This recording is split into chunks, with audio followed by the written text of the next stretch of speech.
Bismillahirrahmanirrahim. Assalamualaikum warahmatullahi wabarakatuh.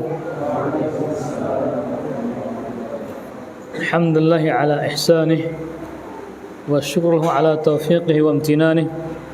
Ashhadu an la ilaha illallah wahdahu la syarika lah wa ashhadu anna Muhammadan abduhu wa rasuluh. Amma ba'd.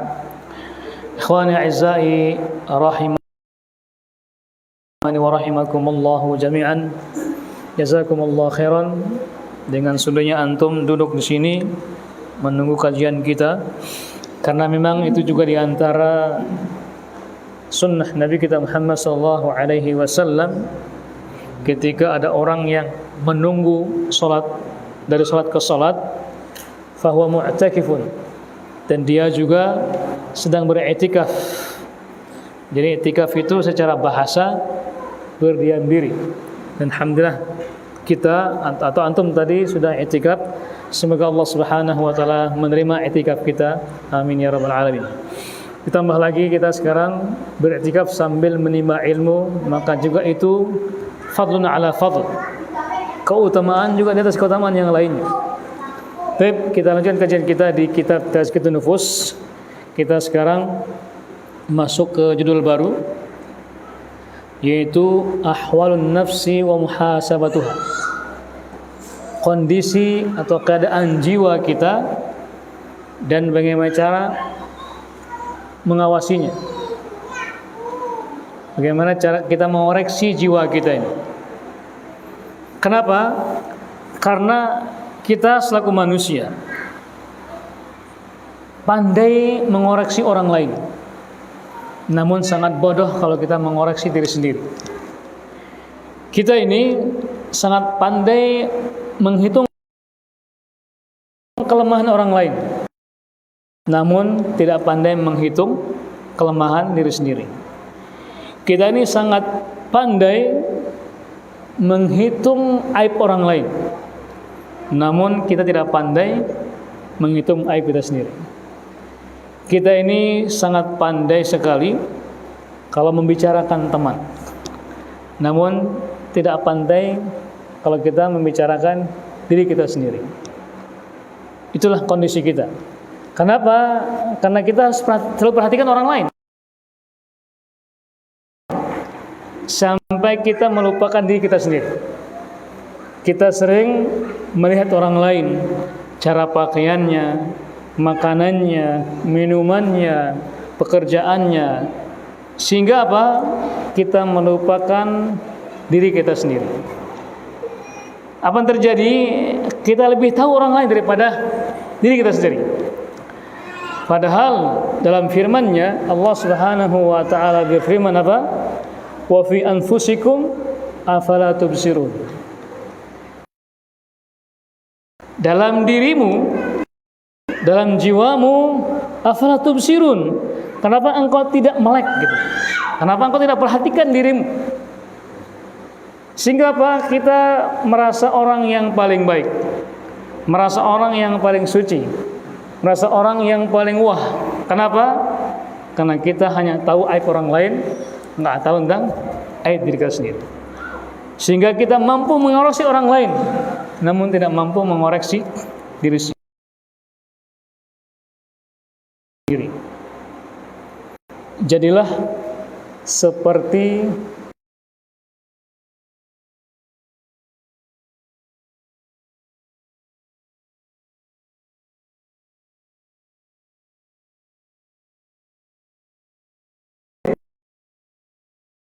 bisa nggak pandai cukur diri sendiri? Bisa nggak? Ya? Bisa maksimal nggak? Nah, bisa maksimal nggak? Nggak maksimal. Sepandai-pandainya orang mencukur orang lain, dia tidak pandai mencukur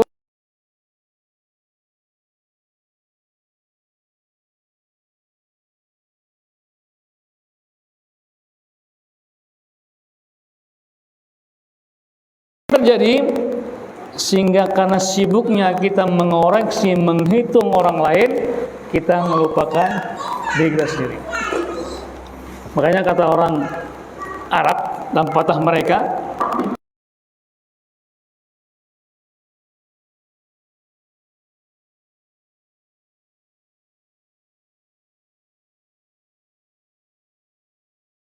Tetapi saking pintarnya kamu itu juga harus perhatikan diri kamu.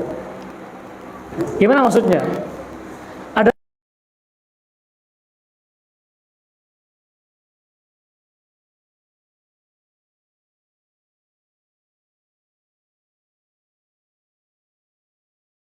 Jadi kalau ada orang yang nyetir lebih lama daripada kita, apa yang kita katakan? Orang ini baru belajar nyetir. Kalau ada orang yang nyetir cepat, ini gila ini katanya.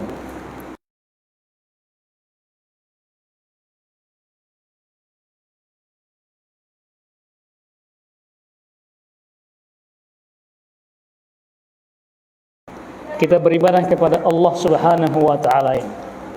Ini juga termasuk juga ibu-ibu. Ibu-ibu tuh kalau membicarakan temannya seperti episode, seperti sinetron.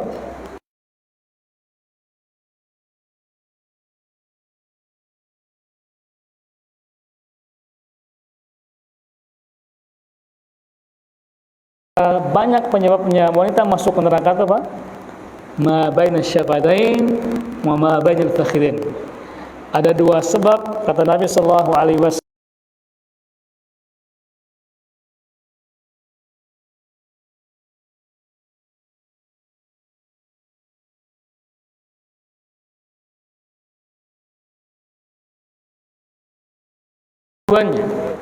Dia tidak mampu menjaga lisan dari membicarakan orang lain, membicarakan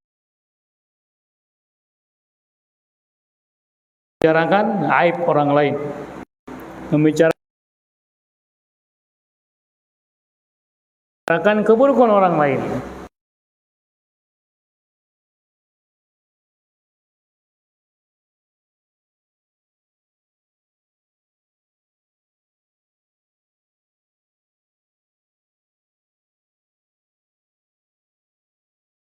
Enggak senang kalau ada orang yang bahagia, dan dia senang kalau temannya menderita. Jadi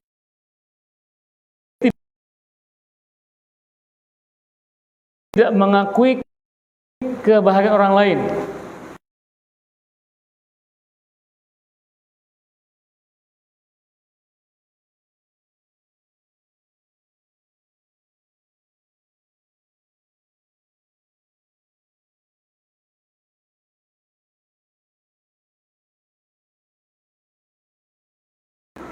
Koreksi dirimu sendiri. Periksalah dirimu itu. Kamu dikoreksi nanti oleh Allah Subhanahu wa taala pada hari kiamat.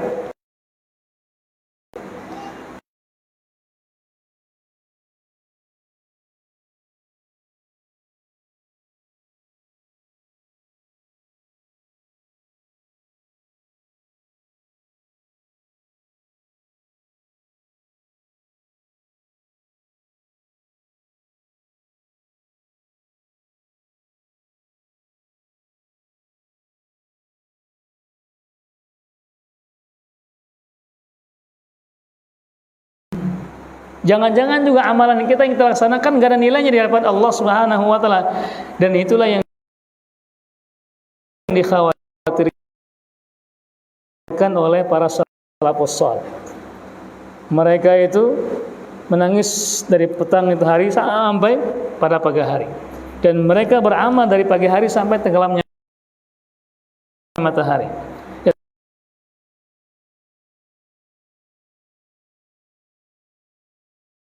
Menangis di malam harinya.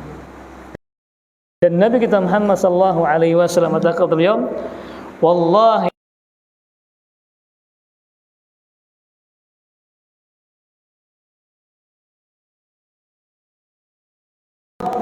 lebih daripada 70 hari semalam. Adalah Nabi itu orang yang diampuni dosanya, dijamin surga oleh Allah masuk surga.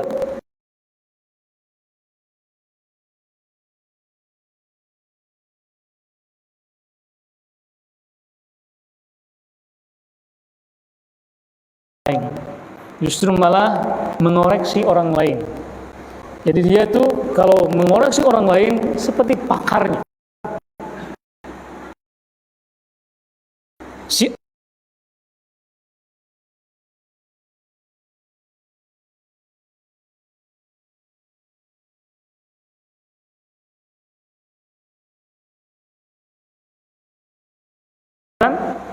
Kan kita membersihkan kotoran itu kan.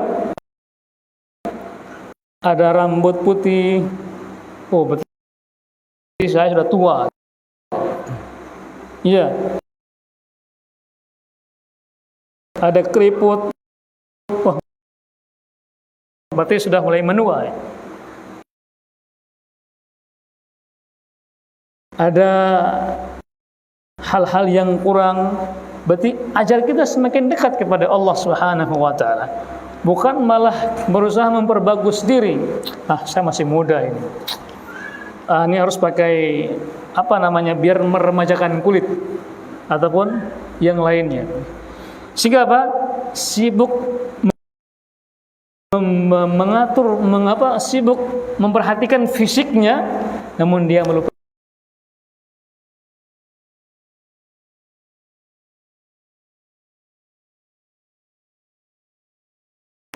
dan hal yang paling pertama kita koreksi adalah hati kita ini. Hati kita ini yang pernah kita bahas sebelumnya itu, bahwasanya hati ini adalah raja.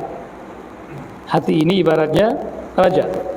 Kalau hati ini baik, maka akan menurunkan perintah-perintah kebaikan untuk anggota tubuh yang lainnya, kepada mata, telinga, kaki dan yang lain. Namun kebalikannya, ketika hati ini buruk, juga akan menurunkan perintah kepada anggota untuk melaksanakan keburukan. Dan jiwa ini berpotensi melaksanakan dua hal, kebaikan dan juga keburukan. Makanya ketika Allah bersumpah di surat Asy-Syams, wa nafsin wa ma sawwaha fa alhamaha fujuraha wa taqwaha qad aflaha man zakkaha wa qad khaba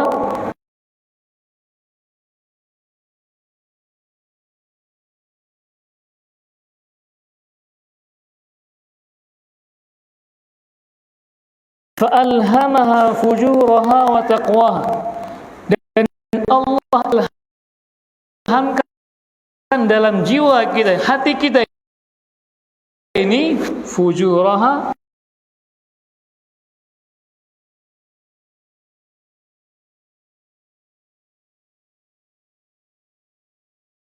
maksudnya apa?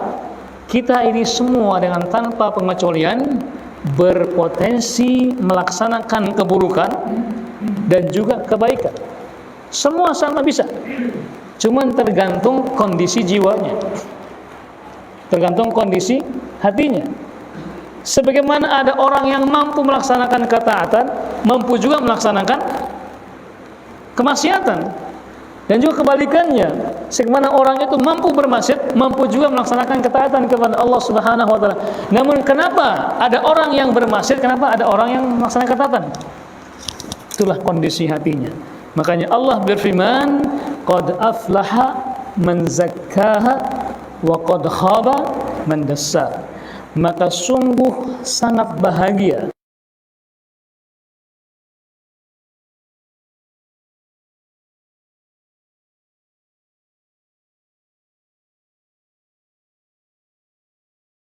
aflaha man zakkah, dia mendapatkan juara kemenangan ketika dia mampu membersihkan jiwanya, membersihkan hatinya.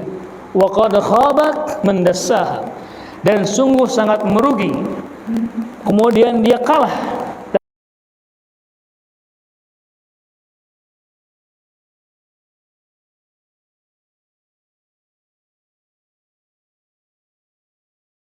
dia telah mengotori jiwanya, mengotori hatinya. Dan kenapa ada orang yang melaksanakan ketaatan? Karena dia berusaha membersihkan jiwa. Makanya mari kita istiqamah membersihkan jiwa kita ini dengan apa? Dengan berilmu ini, dengan mencari ilmu. Karena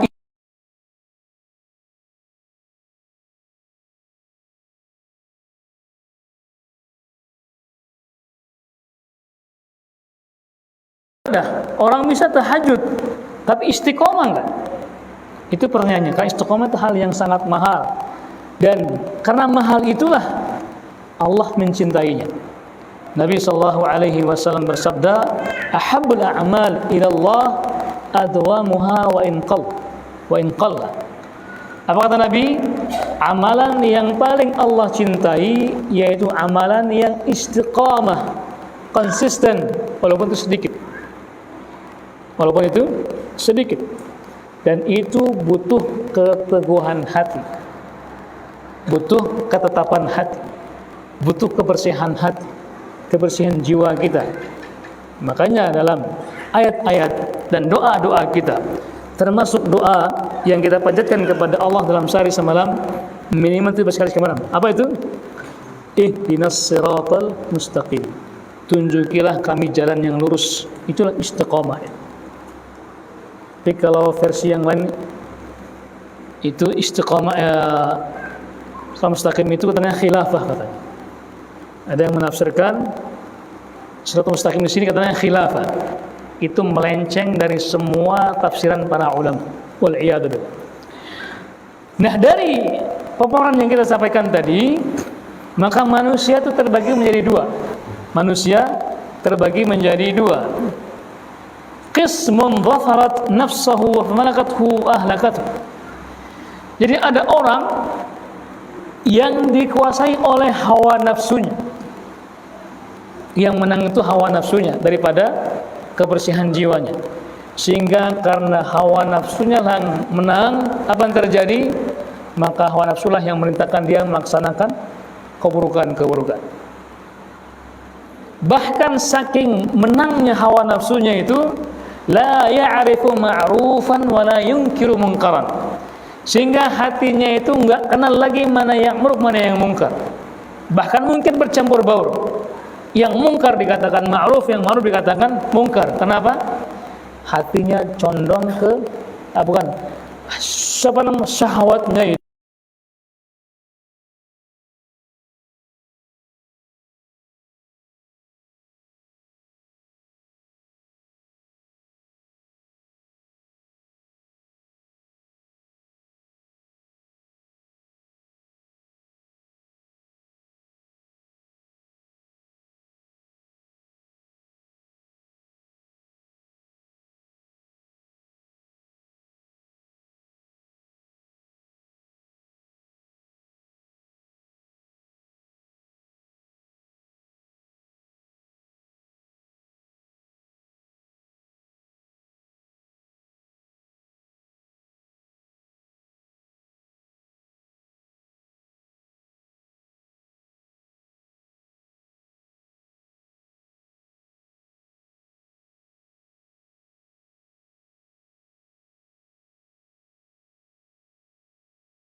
Membersihkan jiwanya ini, membersihkan hatinya itu, dan ketika pada puncaknya dia akan menang, maka dia akan bahagia. Makanya Maha Menang Allah dengan firman-Nya, qad aflaha man zakkaha. Sungguh telah bahagia orang yang membersihkan jiwanya.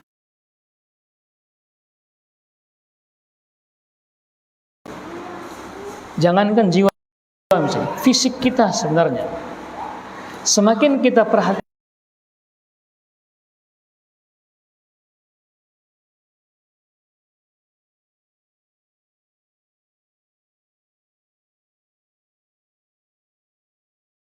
lainnya. Tapi kalau kita membersihkannya, maka tubuh kita sehat dan kuat. Kebalikannya, kita akan menderita dengan tubuh kita sendiri. Maka begitu juga orang yang demikian, ketika dia tidak membersihkan jiwanya dengan melaksanakan ketaatan kepada Allah, dia tersiksa dengan diri sendiri.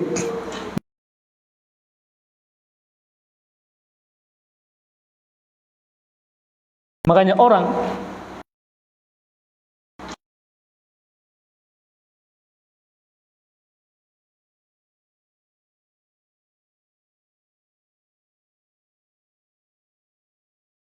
hari gelisah nggak? Gelisah.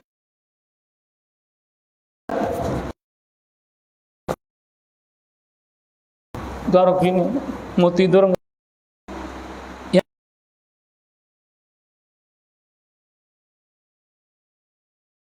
nggak bisa, orang gila saja. Orang gila nggak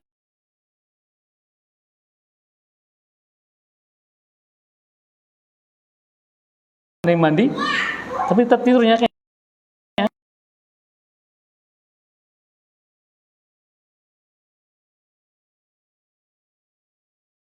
udah kenyang semua kan? Kenyang semua ya. Makanya matanya pada low bed nih.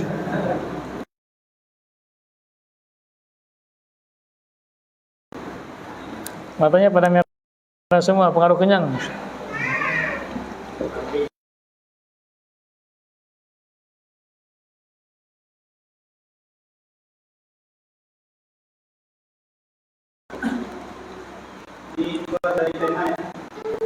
Silakan, jangan jauh-jauh ya. Ini masalah janais. Iya.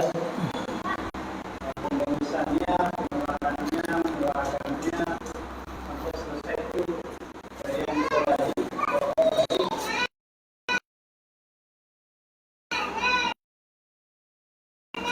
Dengan yang belum balik dengan masih baik.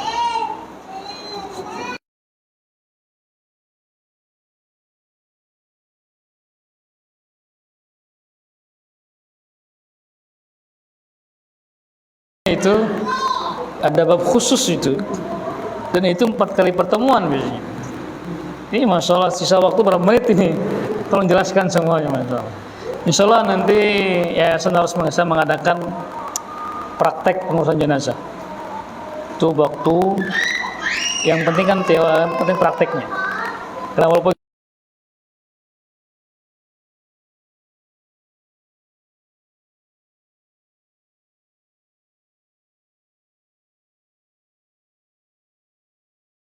jenazah sesuai dengan tuntunan Nabi kita Muhammad sallallahu alaihi wasallam. Karena kebanyakan masyarakat itu lurus tapi tidak sesuai.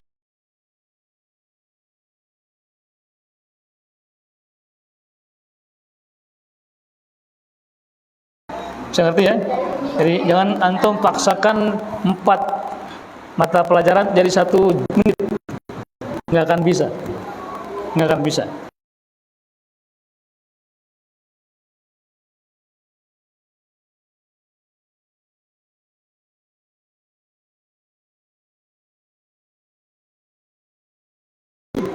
Memandikannya, mengkafaninya, kemudian juga menguburkannya, dan hal-hal yang lainnya.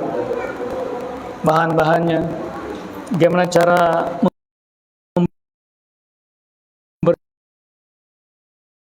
membersihkan kotoran itu. Dan itu butuh waktu. Bisa ngerti ya?